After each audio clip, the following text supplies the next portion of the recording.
창립 기념주일, 뭐 특별한 날이죠. 생일인 것 같은데 이 기쁜 날 우리 교회의 머리 되신 우리 구주 예수님은 어떤 말씀을 제가 전하기를 원할까 기도하고 고민하던 중에 제게 감동 주신 말씀, 오늘 봉독한 본문 출애굽기 19장을 중심으로 언약과 책임이라는 제목으로 전하고 은혜를 나누도록 하겠습니다. 우리에게 주는 첫 번째 메시지입니다. 하나님께서 이스라엘을 택하신 것은 세상을 구원하기 위한 것입니다. 따라해 봅시다. 하나님께서 이스라엘을 택하신 것은 세상을 구원하기 위함이다. 오늘 본문은 아시는 것처럼 여호와 하나님께서 당신의 종 모세를 보내 이스라엘 자손을 저들이 종살이 하던 애굽에서 구원해 내시고 모세에게 자신을 나타내셨던 미디안 땅에 있는 시내 광야로 인도하여 드린 후에 호렙산에서 모세를 불러 하신 하나님의 말씀입니다. 여호와께서는 저들에게 이제 말씀을 하셨는데 그 말씀을 다루기 전에 저는 먼저 한 가지 짚고 넘어갈 거 있다고 생각이 들었습니다. 그것은 하나님께서 이스라엘 자손을 택하신 이유가 무엇일까? 여기에 대해서 말씀드리려고 하는 것입니다. 사실 이 문제를 생각해요. 택하셨다 뭐 이런 게 많이 들어서 알고 있는데 왜 불렀을까? 또 우리 개인적으로 보면 왜 하나님 나를 부르셨을까? 나 같은 것을 불러서 예수 믿게 하시고 하셨을까? 이런 걸 생각해 볼 때 또 동일한 질문을 하게 되는데 그 답은 궁극적으로 세상을 구원하기 위한 것이라는 것을 깨달아는 저희들이 되어야 될 줄 믿습니다. 무엇하기 위해? 세상을 구원하기 위해 그렇게 하셨다. 그렇기 때문에 우리는 하나님께서 이스라엘 자손과 언약하시는 이 말씀에 대해 주의를 기울여야만 합니다. 왜냐하면 이 이야기가 저 먼 중동의 작은 나라, 우리나라보다 훨씬 작죠. 그런 작은 이스라엘과 관련이 있는 것이라면 우리가 이 말씀에 주의를 들어야 될 이유는 없을 것이기 때문입니다. 이 진리에 대해서 알기 위해 먼저 알아두어야 할 것은 즉 선이해가 필요한 부분에 대해 간략하게 말씀드립니다. 하나님께서 말씀으로 천지 만물을 창조하신 이야기를 시작하고 인류에서 아담과 하와가 첫 번째 낙은 에덴 동산에서 어떻게 됩니까? 쫓겨나게 되죠. 또 인간의 번성과 하나님의 홍수의 심판 등 흥미진진한 이야기가 기록되어 있는 하나님의 계시의 책인 성경의 첫 번째 책이죠. 창세기는 두 부분으로 나눌 수 있어요. 믿음의 조상 아브람 이전과 이후, 즉 성경으로 보면 창세기 1장에서 11장까지, 그 다음에 이제 아브라함을 부르시는 12장서부터 50장까지 이렇게 나눌 수 있다는 거예요. 그 기준점에 아브라함이 있어요. 이전의 역사를 이제 원역사라고 신학적으로 표현합니다. 이전의 역사예요. 근데 정확히 알 수가 없어. 하나님이 계시하여만 알 수 있는 그런 것이에요. 하나님이 이제 모세를 통해 이렇게 하셨다 그러니까 그냥 믿을 수밖에 없는 그런 사건. 뭐 어떻게 보면 우리 상상하지 못한 그런 놀라운 역사를 기록하다가 이제는 우리가 알 수 있는 한 사람의 구체적인 그 삶으로부터 시작되는 역사가 아브라함부터 시작된다는 거예요. 그래서 두 부로 나눌 수 있는데 그 중심에 아브라함이 있는데 이 아브라함은 어떤 존재냐면 하나님이 특별히 택한 사람이에요. 무엇하려고 아브라함을 택하셨을까? 당시에도 수많은 사람들이 있어요. 그런데 왜 굳이 아브라함을 택하셨어요? 그 자세히 나와 있지는 않지만 하나님은 아브라함에게 나타나시고 아브라함을 불러서 약속하십니다.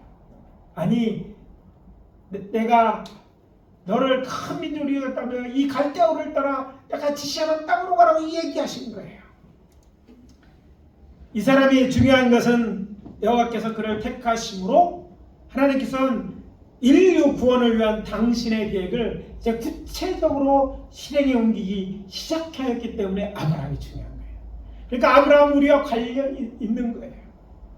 아브라함과 그 아들로 사라에스테는 약속의 자녀 이삭의 출생, 또 모리아산에서의 그를 제물로 드려는 명령하신 사건, 또 그의 아들 이스라엘과 그의 자녀 애굽으로 이주, 그리고 이제 저들을 10가지 재앙을 통해서 애굽에서 나오게 한 것 같은 일련의 사건들 모두 한 사람 곧 인류를 구원하기 위해 예배하신 또 다른 한 사람의 초점을 맞추는 바로 예수 그리스도에게 초점을 맞췄어요. 바로 이렇게 성경의 맥을 짚어가는 역사를 신학적 용어로 구속사라고 해요. 인간을 구원하기 위한 역사, 그 핵심에 예수가 있어요. 근데 예수가 그냥 온 게 아니라 그 이전에 이제 아브라함을 통해서 이런 역사를 시작하시고 약속하시고 그 뒤에 그의 후손으로 바로 예수가 이 땅에 나게 하세요. 이 모든 일은 사실은 우리를 구원하기 위한 하나님의 계획과 섭리 가운데 이루어졌다는 것을 우리가 알아야 되는 거예요. 오늘 본문에 언급된 것처럼 여호와 하나님께서 저들로 당신의 제사장 나라 거룩한 백성을 삼으려고 저 애굽 땅 종되었던 곳에서 이끌어내셨는데 뭐라고 말씀하시냐면 독수리 날개로 너희를 업어 내게로 인도했다, 이렇게 말해요. 독수리 날개로 너희를 인도했다. 이게 굉장히 서정적인 표현인데 하나님이 직접 자신이 하신 일을 이렇게 이야기하신 거예요. 놀라운 일이잖아요. 그런 일들을 하나님이 행하셨어요. 구체적으로 말한다면 어떤 것입니까? 저들을 그냥 인도할 수 있는 게 아니잖아요. 애굽들이 자기의 종들을, 그 많은 종들을 다 내어줄 수 있는 것이 아니기 때문에 하나님은요, 그들을 인도하기 위해서 먼저 애굽 왕 바로에게 10가지 재앙을 내립니다. 이스라엘에게는 그들을 구원하기 위한 하나님의 역사였지만 애굽에게는 큰 재앙이 아닐 수 없어요. 마지막 재앙이 임할 때 나라가 망하는 것을 알지 못합니까? 빨리 내보냅시다라고 얘기할 말이 나올 만큼 애굽이 쫄딱 망하게 됐어요. 근데 이스라엘 편에서는 이제 저들이 이 이스라엘을 내어줄 수밖에 없는 상황이 된 거예요. 이 놀라운 기적을 하나님이 행하셨던 거예요. 뿐만이 아닙니다. 저들이 이제 마지막 장자의 죽은 이후에 이스라엘이 떠난 후에 이제 그것에 대해서 화가 도 나고 뭔가 해야 됐다고 생각해서 애굽에 있는 그 최강 부대 아닌 전차 부대를 다 동원했는데 하나님께서 저들을 어떻게 됩니까? 홍해 바닷속에 수장시켜버리잖아요. 이 또한 기적입니다. 오늘 아마 지난번에 왔던 녹음했던 분들에 대한 그것이 부분이 나와요. 다시 온다고 그랬는데 다시 미국 가가지고 안 돌아와서 그때까지 얘기한 것을 실었는지 안 했는지 이제 저도 이제 새벽 7시 반에 하는 거라 제가 못 봤어요. 보면 알겠지만 핵심 내용이 뭡니까? 그들이 이제 그분이 이제 PD가 이수 PD라는 분이 제게 이런 말씀, 제 논문을 보니까 2가지 중요한 부분을 지적하고 있다. 왜냐하면 성경이 출애굽할 때 제일 중요한 건 바알스본 앞에 있는 홍해 바닷가라는 거예요. 근데 바알스본이 구체적으로 고고학적으로 증명됐던 내용하고를 제가 이제 자세히 제 논문에 실었거든요. 고고학적으로 이미 발견되어 있고 또 카르낙 신전에 부두에 있던 부조가 그곳에 있고 또 더욱 놀라운 것은요, 고대 지도를 보니까 그 당시에 쓰여지만 그쪽 바다는요 수심이 그렇게 30 내지 40ft, 좀 깊은데 50ft 정도밖에, 충분히 사람들은 지나, 그러나 뭐 뒤따른 애굽 병사는 다 수당시킬 만큼 그렇게 그런 바닷가를 통해서 저들이 지나갔고 그런 역사가 일어났다고 저는 이 성경 말씀을 기초로 해서 말씀을 드렸어요. 바로 이런 역사, 기적적인 역사, 애굽에 더 이상 이제 쫓아갈 생각을 하죠. 그러니까 추적에 대한 쫓아올 것이라는 생각을 이스라엘들은 갖지 못하게 하고 저들도 그런 그 꿈도 이제 더 이상 꾸지 못할 만큼 이스라엘 뭐 국력만 게 아니라 군사들까지 다 죽이신 거예요. 뿐만 아니라 30일째 되니까 무슨 일이 일어납니까? 급히 가져온 그 빵이 이제 더 이상 없는 거예요. 싸갖고 왔는데 도시에 가서 다 먹고 나면 다음 먹을 때 먹을 것이 있어야 되는데 광야로 들어갔는데 30일 동안 그들이 지난 후에는 이제 먹을 것이요. 광야 농사를 짓는 땅이 아니라 하나님 그때부터 놀라운 기적을 일으키는데 하늘에서 먹을 양식, 하늘에서 내려오는 그 양식, 그래서 그거를 만나라고 부릅니다. 그래서 만나 식당에서 많이 뭐 이렇게 해서 만나야 되나 알고 있지만 이게 무엇이냐는 히브리어가 만누예요. 이게 뭔지 몰라. 본 적도 없어. 들은 적도 없어. 근데 그것이 같이 갖고 먹을 만하고 그 양식이 될 만큼 있어요. 하늘에서 내리시는 하나님이 주시는 거였어요. 그래서 만나가 그 이름이 된 거예요. 그 만나를 주셔서 저들이 광야 그때로부터 시작해서 이제 가나안 땅에 들어가서 도착할 때까지 40년 동안을 그 광야를 먹었고 이게 기적인 거예요. 그러니까 이스라엘들은 하루하루가 기적이었어요. 빵만 갖고 먹는 게 아니라 물이 있어야 되는데 그 광야에서 마실 물이 있었고 짐승들을 먹을 수 있도록 풀이 있었고 그들도 마실 것들이 그 많은 물을 주워 먹게 하신 이가 하나님이신 거예요. 기적이었습니다. 그렇게 해서 90일 만에 마침내 제일 먼저 모세를 만나서 신의 광야까지 저들을 인도하셨다는 말입니다. 하나하나가 기적인데 이 하나님께서 이런 기적을 왜 일으키셨는지 생각해 볼 필요가 있습니다. 하나님께서는 이스라엘 저들의 기적을 일으키는 것 자체가 목적이 아니셨어요. 저들로 하여금 당신이 어떤 하나님인지를 알게 하신 거예요. 너희들이 조상이 믿던 하나님, 너희들을 지금 만나려고 하는 하나님, 내가 너와 약속하기로 하는데 너와 약속하는 하나님이 바로 이런 하나님이라고 얘기하시는 거예요. 천지 만물을 주관하시는 그 하나님, 기적을 너희를 위해 기적도 일으키는 그런 하나님으로 그들에게 알게 하셨을 뿐나 더 나아가서 이제 그를 불러서 모세처럼 내가 너를 쓰겠는데 너를 하나님의 놀라운 역사, 세상을 구하는 역사 쓰시려고 너희들을 인도하셨음을 알게 하려 하셨음을 우리가 이 성경을 통해서 알아야 된다는 것이죠. 제가 이야기를 꺼내드린 것은 하나님께서 인류를 구원하시되 몇 사람이 아니라 한 나라 한 민족이 아니라 세상 모든 사람을 구원하시기 위하여 여호와께서 계획하시고 이 모든 일을 실행에 옮기셨다는 것입니다. 인류 구원은요 하나님의 기획, 성자 하나님이신 예수님 주연, 성령 하나님 연출, 그 성삼위 하나님의 작품인 줄 믿으시기 바랍니다. 물론 조연으로 아브라함이 등장하고 모세가 등장하고 그리고 이스라엘 자손들이 등장합니다. 그렇지만 이 말씀드린 것처럼 구원은요 하나님이 하시는데 그때 그들을 들어 사용하셨어요. 아담으로 타락으로 인하여 영원히 멸망받을 수밖에 없는 인간을 사랑하신 하나님이 행하신 하나님의 사랑 이야기가 바로 이 구원의 역사라는 것을 오늘 기억해야 될 줄 믿습니다. 하나님의 꿈은 세상에 영원히 불타는 불못에서 영벌을 받는 것이 아닙니다. 하나님의 꿈은 세상이 구원을 받아 장차 하나님께서 만드시게 될 새 하늘과 새 땅에 세워질 두 번째 낙원인 새 예루살렘 성에서 당신과 당신의 구원하신 그들과 영원히 함께 사는 것인 줄 믿으시기 바랍니다. 저는 이 꿈이 실현되기를 우리가 소망하고 이 꿈에 우리가 있어야 될 줄 믿습니다. 우리도 다 그 나라에 그곳에서 주님과 영원히 사는 일이 있어야 될 이것이 우리의 소망이 되어줄 줄 믿습니다. 근데 문제는 그 꿈을 이루기 위하여 아브라함이 필요하셨던 것. 아브라함을 택하셔서 또 약속의 자는 이삭을 주시고 이스라엘 택하시고 이렇게 하셨는 것처럼 지금도 하나님은요 그 일을 위하여 우리를 쓰려고 하신다는 것을 이 본문에서 우리가 읽고 깨달아야 될 줄 믿습니다. 하나님께서는 세상을 구원하시기 위한 도구로 당신의 사람들을 이제 불러서 그들과 언약 약속하시고 말로 하는 언약이라고 그러죠. 언약하시고 그래서 그들을 통해서 하나님의 그 큰 일을 이루어가시는 거예요. 이것은 하나님이 다 하실 수 있는 일이지만 우리를 그렇게 초청하시고 사용하시는 거예요.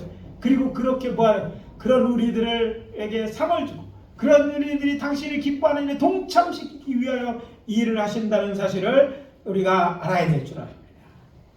하나님께서 이런 일을 하시는 이유는요 간단합니다. 하나님이 세상을 사랑하시기 때문입니다.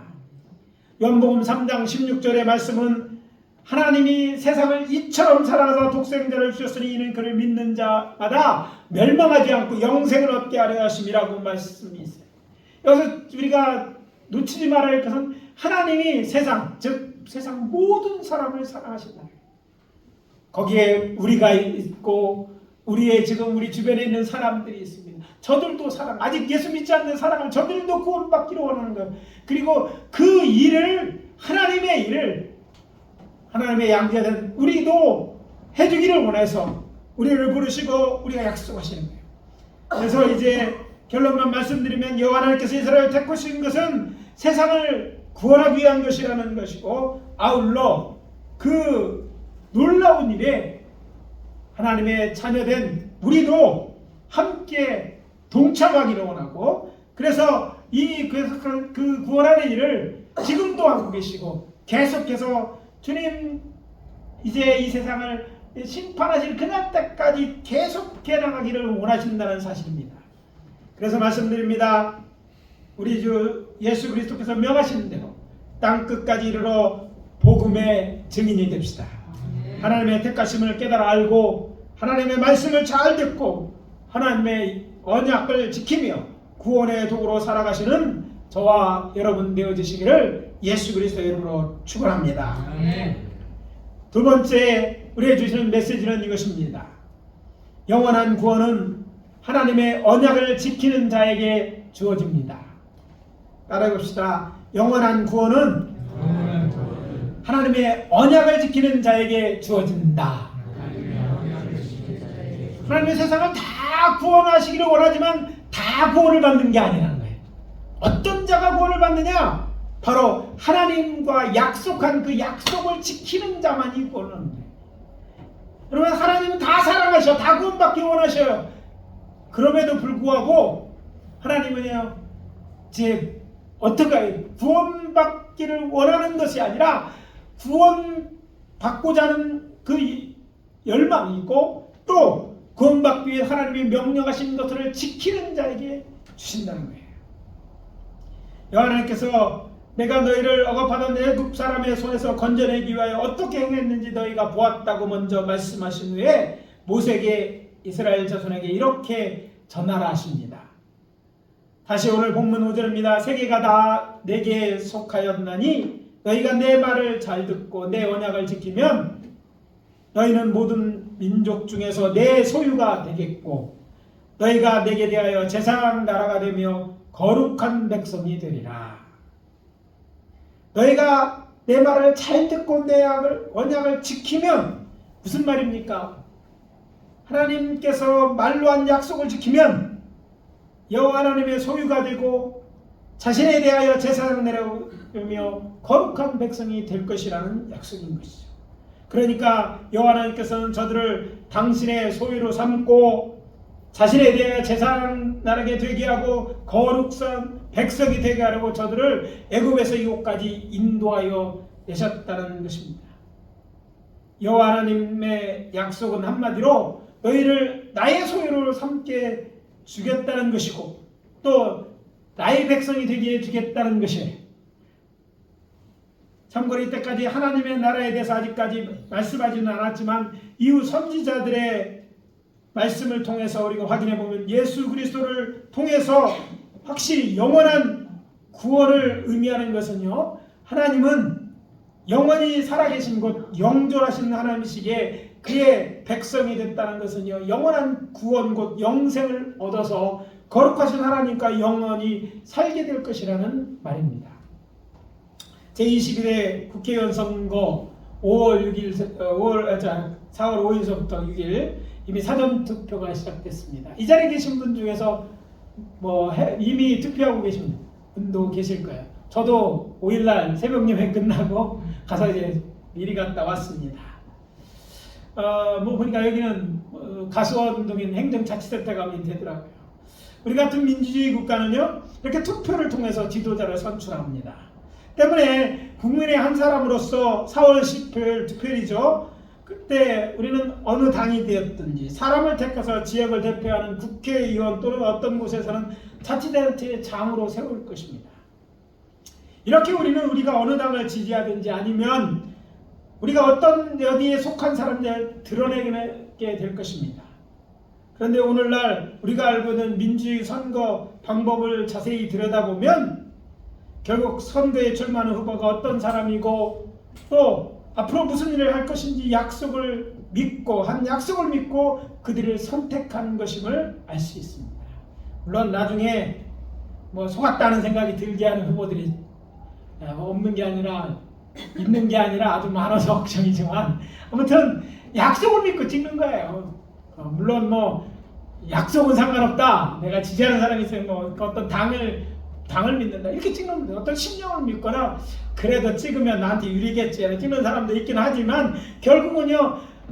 근본적으로 보면 그들이 자신은 이런 것을 하겠다고 약속하고 그런 약속에 대해서 선택을 받고 만받는 게 그게 참되를 위해서 선거라고 할 수 있다는 거예요.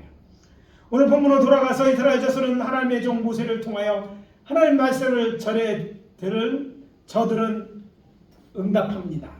본문 8절입니다. 백성이 일제히 응답하여 이르되 여호와께서 명령하신 대로 우리가 다 행하리라. 약속을 하는 거예요. 자, 하나님은 약속을 하시고 그 약속을 듣고 우리가 그렇게 행하겠다 반응함을 통해서 약속은 성립됐어요. 계약이 성립됐다고 얘기하는데 그래서 이걸 계약신학이라고 해요. 하나님과 사람과의 계약이 됐어요. 그런데 참 안타까운 것은요. 출애굽기가 끝날 때까지 이렇게 쭉 읽어다 보면 이스라엘들은 어떻습니까? 약속은 그냥 정말 우리가 다 하겠다고 약속했는데 어떡합니까? 계속 변개하고 그리고 끄트머리는 뭐예요? 결국 그 약속대로 살지 않아서 안타깝게도 저들을 가나안 땅으로 인도하기 위해서 광야를 통과하게 하시고 또 저들에게 하나님 말씀을 알게 하고 하나님을 예배하도록 위해서 성막을 만들고 그래서 하는 기간들이 필요했을 때 그것으로 끝나지 아니하고 저들의 약속을 어김을 통해서 저들 중 이 결정에 참여한 유아들 이상 그러니까 뭔가 결정할 수 있는 권한이 오늘날 투표권을 가질 수 있는 그런 모든 사람들은요 광야에서 죽고 가나안 땅에 들어가지 못합니다. 이것이 오늘 우리들에게 교훈이 되어야 될 줄 믿습니다. 약속을 받았어요. 하나님이 말씀하셔서 선택했고 약속하셨어요. 우리가 응답했어요. 지키겠습니다. 그러나 지키겠다고 말하고 지키지 않은 저들은 하나님의 약속하신 가나안 땅에 들어가지 못했다는 거예요. 오늘 우리는 어디까지 왔습니까? 선택받았어요. 세상 많은 사람들이 있는데 우리가 복음을 들었어요. 그리고 우리가 교회에 오게 됐어요. 얼마나 큰 축복인지. 복음을 듣고 영생을 얻을 수 있는 다른 게 필요한 게 아니라 그 믿음을 지키고 하나님의 약속을 지키면 이제 구원은 우리 것이 되는데 그것이 언젠가 우리의 현실, 우리의 삶이 되고 우리의 정말 우리가 현실로 경험할 수 있는 그것이 되는데 그 약속을 지키지 못하면 우리도 잃어버릴 수 있다는 이 사실을 이 본문에서 확인할 수 있다는 거예요. 그래서 말씀드립니다. 언제 주님이 우리를 부르시긴 날 때 그때까지 우리는요 하나님과 한 약속을 지켜 행하는 데 힘을 써야 될 줄 믿습니다. 말로 다 하나님 말씀대로 다 행했다 하는 건 잘한 일입니다. 그러나 말로만이 아니라 우리의 삶으로 지켜내야 되는데 뭘 지키는가? 하나님께서 저들에게 지켜야 될 것들에 대해서 명령하신 것들에 대해서 기록된 내용이 이제 우리가 잘 알고 있는 20장서부터 나오는 십계명이라고 하는 10마디 하나님의 말씀으로부터 시작된 하나님의 율법입니다. 자, 구원과 율법과 관계가 있는 거예요. 하나님의 말씀하신 계명을 지키는 것과 구원하는 게 관계가 있는 거예요. 우리는요 복음을 듣습니다. 예수를 믿기만 하면 구원을 얻는다. 할렐루야. 믿으면 돼. 너무 쉬운 방법입니다. 근데 예수를 믿는 자들은요 그 믿는다는 말은 하나님의 뜻을 따른다는 말과 같은 말이고 그가 명하신 것을 지킨 것과 같아요. 정말 하나님을 믿는다면 하나님 말씀대로 따르는 거예요. 정말 하나님을 믿는 사람이면 하나님 말씀대로 살아야 되는 거예요. 그러나 살지 않는다면 정말 믿는 게 아닌 거예요. 여러분, 믿음은 감정이 아니라 내가 그렇게 믿는 내 믿음을 갖고 드는 게 하나님이 인정하는 구원받을 만한 믿음은 행함이 있는 믿음이라고 성경은 말합니다. 어떤 걸 행하는 거냐? 하나님 말씀대로 행할 때 정말 하나님을 하나님으로 믿고 하나님의 약속을 믿는 거가 되는 거예요. 그 약속이 없는 그거는 그냥 우리가 생각하는 내 생각이에요. 여기 값싼 복음에 주의해야 될 줄 압니다. 혹시 어떤 믿기만 하면 구원 얻는다는 이 말씀으로 여러분 나왔는데 그 말씀 하나로 그냥 믿어! 나 하나님 믿는데 하면 구원이 얻을 거라고 착각하지 마시고 바랍니다. 복음을 전하다 보면 전에 믿었어요. 나 하나님 믿어요. 이렇게 하는 사람들을 자주 만나게 돼요. 그러나 그들에게 죄송한 말씀이지만 그들에게는 영생이 없습니다. 그대로 가면 정말 하나님을 믿는다고 구원을 얻는 믿음이라는 것은 그냥 어떤 세상 지식으로 알고 인정하는 것이 아니에요. 내가 동의하는 것으로 충분하지 않습니다. 삶으로 그 하나님을 정말 믿는다면 하나님의 일에 동참하고 하나님이 하시는 그 지키라 명하신 것들을 지킬 때 그 믿음이 유효한 믿음인 거예요. 여러분 야구 좋아하는 분들이 계시면 어제 하나가 져갖고 뭐 화난 분도 계시겠지만 여러분 이를 보면 세상에서 어떤 것은요 홈런 친 거보다 더 멀리 가는 공도 치는 걸 봐요. 근데 그거는 인정을 안 해줘. 규격 안에 있는데 운동장 안에서 거기로 날아가야지 홈런이에요. 근데 다른 쪽으로 간다. 다른 쪽으로 홈런 더 길게 쳤더라도 그건 인정되지 않는 거예요. 하나님의 누림. 운동장 열심히 다 달림질합니다. 그러나 상 받는 자는요 정해진 룰에 맞춰야 돼. 그 트랙을 벗어나지 않고 끝까지 정해진 방법으로 마라톤 하다 보면 종종 이런 사람들 가다가 자전거 타고 와서 어떤 이렇게 오는 사람도 있고 차 타고 오는 사람도 있대. 왜? 결승전 가고 싶은데 너무 힘들어 가다가. 근데 이것은 실질적인 의미에서 그 출발했고 결승전에 왔더라도 그 사람은요 자격이 없는 거예요. 인정되지 않는 것 같아요. 여러분 출발은 잘하셨어요. 믿었는데 정말 믿는다면 언제 믿었든지 그때서부터 중요해요. 그때서부터라도 하나님 말씀대로 살아야 돼요.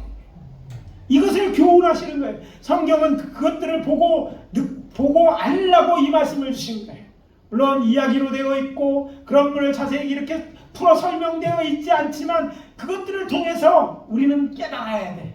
정말 믿는 것은요 정말 하나님 믿는 사람은 그 약속을 지킨다는 거예요. 그래서 지키면 이렇게 지키지 않으면 화를 내리겠다. 지키지 않으면 결국 너희는 목만 받을 것이라고 성경은 우리에게 이야기해 주고 있는 것입니다.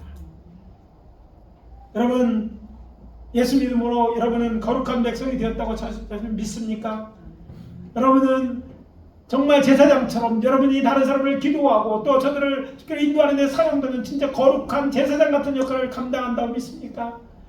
예. 여러분 그런 자격이 있고 그럴 때 그런 위치로 주님은 세우셨어요. 중요한 것은요. 여러분 이 믿음이 있을 때 이런 삶이 있을 때 그런 부르심이 우리에게 유혹한 것이고 그런 부르심을 사용하는 것이 주님이 우리에게 믿음이 있음을 인정해주는 도구인 줄 아시기 바랍니다. 하나님은 이렇게 전제하시며 계명을 주셨어요. 출애굽기 20장 2절에 나는 너를 애굽 땅 종되어 인도하여 낸 너의 여호와니라. 하나님 여호와니라. 하나님이 놀라운 것들을 통해서 이미 구원을 보여주셨어요. 영원한 구원이 있기 전에 뭔가 보여주셨어요. 하나님 우리를 여기서 인도하기 위하여 여러 가지 일들을 기적도 그것이 전부가 믿게 하시고 하나님 나를 사랑하시는 확인하게 해주셨어요. 다 감사한 일이에요. 그런데 이것만으로 정말 그것은 하나님이 일방 우리에게 허락하신 것이 우리가 정말 하나님 구원받을 때 인정받을 만한 것은 아니에요. 그런 은혜로 구원받았을 때 그 하나님 믿을 만하다고 이루어졌다면 정말 그 하나님 말씀대로 사는 삶이 있어요. 그렇게 말씀하신 다음에 뭐라고 명령을 나 외에는 다른 신을 두지 말라. 너희를 위하여 새긴 우상을 만들지 말라고 하십니다. 흥미로운 사실은 그렇게 말한 다음에 자신을 사랑하고 자신을 명령을 지키는 게 하는 목적과 자신의 명령을 지키는 것을 어떻게 생각하는지 하나님께서 어떻게 생각하는지 또한 알려주십니다. 오늘의 키포인트는 여기에 있어요. 그것이 뭡니까? 6절입니다.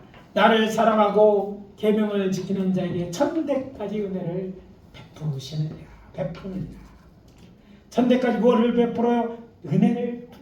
하나님이여 우리를 구원하시고 하나님의 말씀을 지키게 하신 것은요 우리를 힘들게 하라는 거예요. 우리를 옥죄이기 위하여 우리가 이게 죄다고 해서 죄로 정죄하기 위하여 이걸 주는 것이 아니라 우리가 은혜를 받기 위해 우리뿐만 아니라 우리의 자녀들이 그 하나님의 은혜를 받게 하기 위해 이것을 주셨다는 거예요. 그리고 뭐라고 말씀하십니까? 나를 사랑하고 계명을 지키는 자에게. 그러면 하나님의 계명을 지킨다는 것은요, 하나님을 사랑한다는 말이에요. 하나님을 사랑하는 자는 하나님의 계명을 지킵니다. 일반적으로 알고 있는 세상 사람들이 만드는 법의 목적은 무엇입니까? 법은 도덕률의 최소한의 것으로 볼 수 있다고 말합니다. 그래서 소속 집단의 권력에 의하여 강제되는 규범이라고 말합니다. 도덕이라는 개념 잘 와닿지 않는다면 위에서 인간사에게 필요한 최소한의 질서 정도로 생각하면, 세상이 생각하는 법은 이런 최소한의 질서를 위한 그런 것이 법입니다. 인간이 더불어 살아감에 있어서 필요한 최소한의 질서, 이것이 이제 공동체 권력에 의해서 강제되는 규범이 법입니다. 그렇지만 여호와께서 당신의 백성들에게 주신 법이라고 얘기해요. 우리가 율법이라고 하는 율법은 그것을 지키는 자에게 자자손곤 천대까지 은혜를 베풀어 주기 위함입니다. 목적이 달라요. 사람들은 이 법이라는 말 때문에 하나님의 준 율법을 세상법처럼 오해하는 게 있어요. 그럼 오해하지 마시기 바랍니다. 하나님이 말씀하신 이 법은요, 우리에게 은혜가 되는 것이고, 우리를 하나님의 이거 살아가는 방법을 알려주는 것이지, 그것이 물론 그 법을 어겼을 때 그게 정죄의 세상법처럼 그것이 벌을 주는 기준이 되긴 하지만 목적이 다르다는 사실을 깨달아야 돼요. 놀랍지 않습니까? 세상법과 하나님의 법의 목적 자체가 다른 거예요. 율법은 인간을 억압하기 위한 하나님의 통치 수단이라 또는 폭거라고 오해하는 분들은 꼭 이 말씀을 새겨들어야 될 줄 믿습니다. 율법은 죄의 유무를 판단하는 규칙이며 저지른 죄값을 사용한 벌에 대한 기록이기도 하지만, 여호와께서 율법을 주신 목적은 여호와께서 당신이 사랑하는 백성에게 은혜를 베풀기 위함인 줄 아시고 그 법을 따라 행하시길 바랍니다. 하나님이 얼마나 큰 은혜를 준비하셨는지 여러분 생각해보세요. 이스라엘에게 하나님이 놀라운 기적을 베풀었는데 이스라엘 편에서 보면 다 은혜였어요. 그런데 그 은혜가 전부가 아니라는 거예요. 그런 은혜를 이미 베풀어 주셔서 우리를 이때까지 인도하셨을 뿐이나 아직도 하나님이 우리를 위해 주시고는 더 많아. 다양해. 그것이 어떻게 우리 다 설명할 수 없지만 우리가 하나님의 말씀을 지킬 때 그 은혜들을 누리게 될 줄 깨닫고, 그래서 이 율법 지키는 것을 두려워하지 주시고 하나님의 말씀인 이 율법을 따라 살기를 힘쓰는 저와 여러분이 될 줄 믿습니다. 아멘. 또 주께서 나를 사랑하고 나의 계명을 지키는 자라야라고 말씀하셨다는 것에 우리를 정말 주의를 기해야 돼. 이 말씀을 간과하는, 즉 슬기롭고 어리석게 하는 이런 우를 범하지 않는 저희들이 되어야 될 줄 믿습니다. 무엇을요? 여호와 하나님께서는 자신의 명령을 지키는 자를 자신을 사랑하는 자라고 동일시 하셨다는 사실입니다. 여러분 하나님 사랑한다고 고백하시죠. 여러분 정말 사랑한다면요, 하나님 말씀을 지키는 것이 하나님을 사랑하는 것입니다. 이게 하나님이 나를 사랑하는지를 내가 내 말을 지키면 내가 내 사랑하는 걸 인정하셨다고 말씀하신 거예요. 공개적으로 하신 거예요. 예수님께서도 제자들에게 말씀하십니다. 너희가 나를 사랑하면 나의 계명을 지켜라. 예수님, 사람들이 이런 오해가 있습니다. 구약의 하나님은 심판하신 무서운 하나님입니다. 율법 주고 안 지키면 벌 내리신 하나님이라고 생각하고 예수님은 은혜를 주니까 뭐든지 다 오케이인 것 같아요. 다 용서할 것 같아요. 여러분 자세히 들여다보세요. 하나님의 공의로 그런 무서움이 있습니다. 공의가 강조된 데 있어요. 여호와 하나님, 구약의 하나님. 그러나 그 안에 사랑이 있고요. 그러나 또 반대로 신약의 하나님 다 사랑해요. 무조건 다 용서하고 우리를 죽으시까지 사랑, 그 사랑만일 것 같은데 그 하나님, 성자 하나님도요, 무슨 말씀에 대해서 또 하나님의 말씀을 어기는 자에 대해서는 아주 공의를 행사했다는 것을 놓치지 말아야 돼요. 하나님, 성자 하나님, 성자 다 한 하나님이세요. 본체 한 하나님이세요. 하나님이란 그것은 동일하시고, 그렇기 때문에 그 안에 사랑과 공의가 있고, 그래서 누구는 사랑이고 누구는 공의가 아니라는 거예요. 그 두 분이 똑같이 얘기합니다. 나를 사랑하는 자가 내 계명을 지킨다. 여러분 하나님을 정말 사랑하기를 원하십니까? 정말 사랑하기를 원하십니까? 하나님의 계명을 지키십시오. 하나님 말씀을 지키는 것이 하나님을 사랑하는 거예요. 다른 하나님 사랑하는 내 마음 아시죠가 하나님은 그걸로 해. 네 마음 그렇지 네 마음이지 그건 그 마음뿐 마음만 받게 끝입니다. 아무것도 없어요. 하나님 약속이 있는 것은요 약속 있는 하나님의 사랑에 대한 계명은요 행함을 통해서 나타내는 그것을 통해서 확인하시는 거예요. 어떤 행함이냐? 말씀을 지키는 거예요. 하나님 말씀보다 더 하면 좋겠지만 그것이 아니라도 최소한 하나님 말씀하신 대로 따라 사는 것이 여러분이 지켜야 될 것이고 그것이 하나님의 사랑하는 방법이에요. 많은 사람들이 하나님을 사랑한다고 교회에 나오지 않습니다. 내 마음대로 살아가요. 안식이면 쥐리 뭔지 주를 위해서 봉사 한 시간도 하려고 하지 않습니다. 내 있는 것들을 아까워하고 하나님이 뭘 하라고 하시는 것들을 하지 않고 그리고 하나님 날 사랑하시고 하나님 날 사랑하니까 다 허락할 거라고 생각하는 당신의 착각이고 당신의 생각일 뿐이에요. 착각은 자유이죠. 그러나 그 착각을 믿고 그 착각 속에서 뭔가 여러분이 영생을 기대하고 축복을 기대한다면 결코 그것은 얻지 못하는 것이 될 것입니다. 하나님 당신을 사랑하는 데 판단 기준을 우리에게 주셨고 거기에는 변함이 없습니다. 그것이 뭡니까? 계명을 지키는 거예요. 오늘 이 사실 때까지 잘 듣지 못했다면 오늘 꼭 들어 아시기를 바랍니다. 복음은 값싼 복음이 아니에요. 그냥 공짜 모든 게 다 공짜고 아무것도 안 해도 되고 믿기만 하면 된다고 생각하지 이런 착각에서 벗어나기를 바랍니다. 물론 출발은 하나님의 은혜가 먼저예요. 그러나 은혜를 베푸고 구원을 얻게 하신 뒤에는 그리고 하나님을 정말 사랑하려고 하는 자, 사랑하는 자들에게 이 말씀을 하셨고 지키는 것이 그런 것이 하나님을 사랑하라는 거예요. 그래서 우리는 마음과 뜻과 온 힘을 다해서 하나님을 향한 우리의 사랑을 고백합시다. 무엇으로? 하나님의 말씀대로 삶으로 그리합시다. 이 기준이 변하지 않기 때문에 우리는 그 말씀대로 살아야 돼. 오늘 말씀 준비하는 가운데 저는 생각지 않게 6.25 때 순교하신 한센병자들의 아버지라고 불렸던 손양원 목사의 삶을 그린 그 사람, 그 사랑, 그 세상이라는 영화를 보게 됐어요.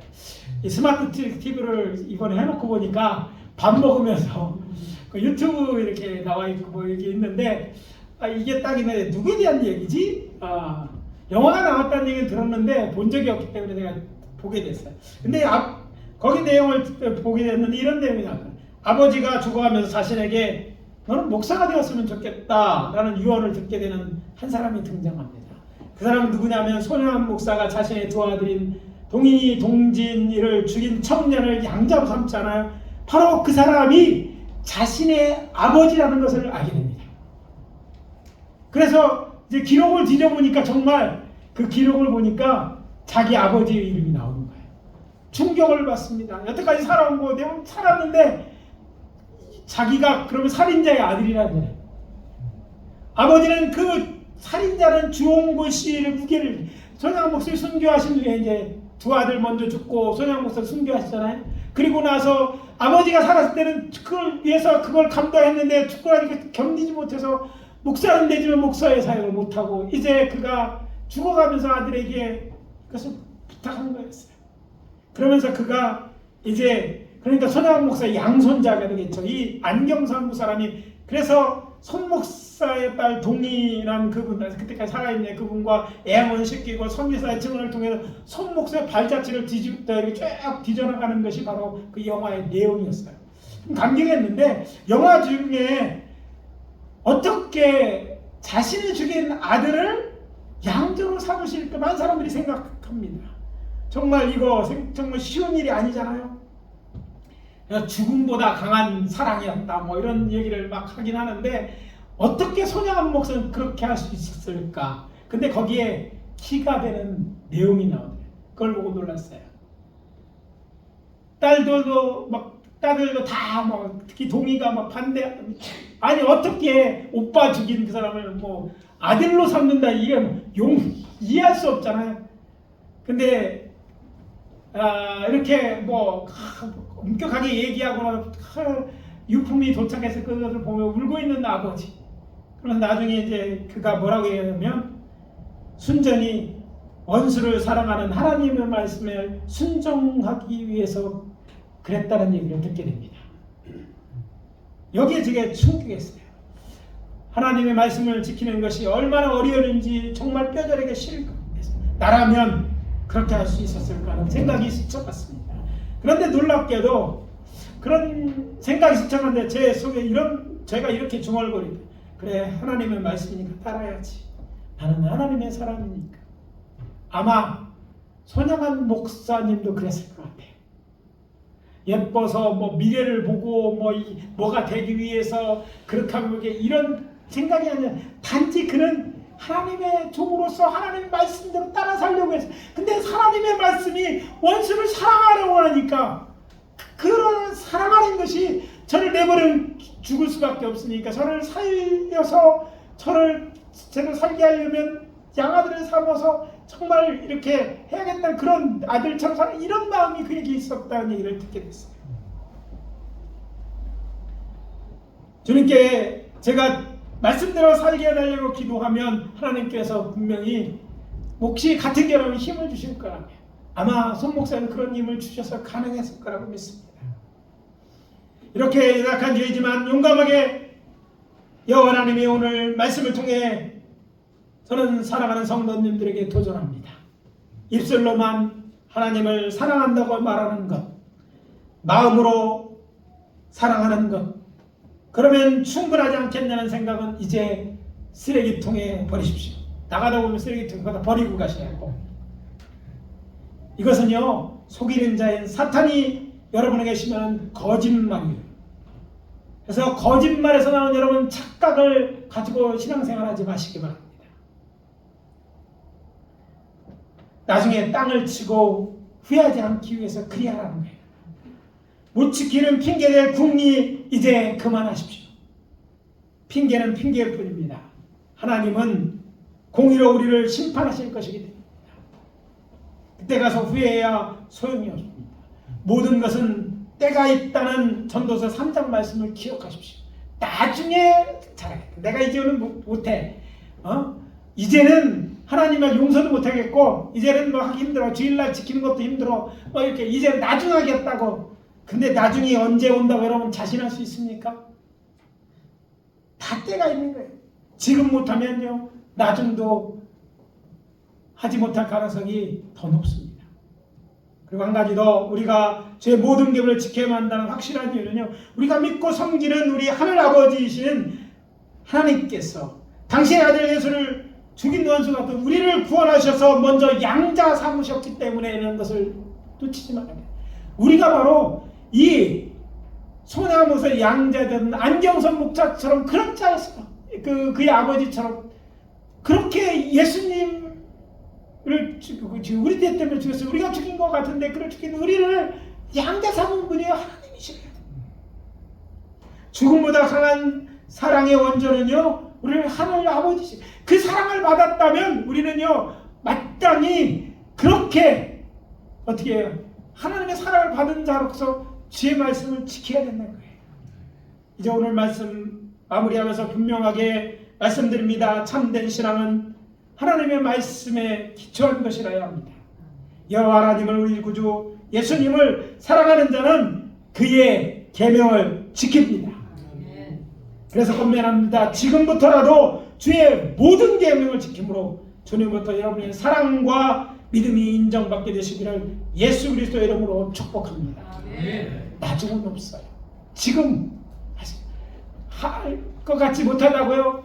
그걸 놓고 왜 기도 안 하십니까? 하나님 할 수 있는 믿음 주십시오. 할 수 있는 용기 주십시오. 그것이 할 수 있는 건강에 건강 주십시오. 재물이라면 재물 왜 구하지 못합니까? 하나님 말씀대로 살려고 하는데 하나님 지금도 사라지셔서 이미 하나님 은혜를 베푸셔서 내가 이만큼 너를 왜 이렇게 은혜를 베푸는 게 낫다. 내가 하면 내가 더 많은 거 너에게 주겠다. 하나님의 약속은요 그 안에 다 큰 은혜가 숨어 있는 거예요. 여러분 이걸 아셔야 돼요. 저 사람은 왜 저렇게 은혜를 받을까? 나는 아닌데 왜 은혜 받는데 이유가 있다니까요. 하나님 은혜 받을 만한 이미 하나님의 선적으로 미리 주신 은혜도 있지만 하나님의 계명을 지키면 알게 될 거예요. 하나님이 이 계명을 지키라는 것은 바로 이런 은혜를 받기 위함이구나 알게 될 거예요. 아직은 잘 모르더라면 하나님의 우리를 위해서 당신의 아들을 죽기까지 살고 우리를 살인자 같은 우리를 구원하셨고 이 사랑을 믿고 약속대로 살아가시는 저와 여러분, 그래서 하나님의 크신 은혜를 우리의 삶에서 경험하고 나중에 장차 그나갈 때 우리의 그런 삶에 하루하루에 모여진 것들이 그 수고가 하나님 앞에 사랑으로 인연돼서 영원한 하나님의 나라에 다 함께 살게 되시는 저와 여러분 되어주시기를 예수 그리스도의 이름으로 축원합니다. 기도하겠습니다. 아버지 하나님, 주의 은혜와 사랑을 감사합니다. 오늘 사흘을 만든 이 아침에 오늘 우리가 놓치기 쉬웠던 아버지 하나님의 말씀을 지킴에 대한 말씀을 저희들에게 주시니 감사합니다. 이제는 하나님이여 하나님의 말씀대로 사는 저희들이 되게 도와주시고 이것으로 하나님을 사랑하는 사랑을 알게 하시고 그리고 그것 속에서 우리에게 주시고자 하던 하나님의 놀라운 은혜들, 이제까지 경험한 것보다 더 놀랍고 또 새로운 것들 아버지 하나 받아들이는, 그래서 영원한 하나님의 나라에 들어갈 뿐 아니라 이런 은혜 가운데 아버지 하나님의 이 세상에서부터 천국을 살아갈 수 있는 저희들 되어질 수 있도록 축복해 주시옵소서. 지금은 우리 구주 예수 그리스도의 은혜와 하나님 아버지의 사랑하심과 성령님의 내주 역사 교통하심이 이제는 하나님의 말씀대로 삶으로 하나님을 사랑하겠다고 다짐하고 돌아가는 당신의 사랑하는 주의 자녀들 한 사람 한 사람 머리 위에 지금부터 영원까지 함께 하실지어다. 아멘.